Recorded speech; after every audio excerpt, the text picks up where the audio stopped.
সেদিনই আল্লাহর নবী ফজরের নামাজের সময় ওনার মেয়ে ফাতেমার কাছে গিয়ে দরজার কড়া নাড়ছে আর বলছে, ফাতেমা কুমি লিসসালাহ, মা ওঠ, মা ফজরের নামাজের ওয়াক্ত হইছে, মা ওঠ, নামাজ পড়, মা আনকিজি নাফসাকা মিনান নার, মারে জাহান্নামের আগুন থেকে নিজেকে বাঁচা, মা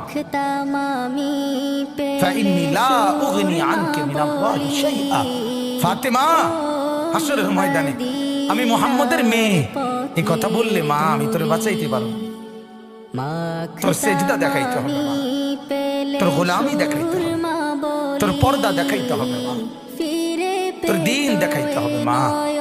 সেজদা ছাড়া মুহাম্মদের মেয়ে বললে হবে না, খাদিজার মেয়ে বললে হবে না, আলীর বিবি বললে হবে না রে মা, হাসান হুসাইনের মা বললে হবে না মা। রব্বুল আলামিন সেজদা দেখতে চাই।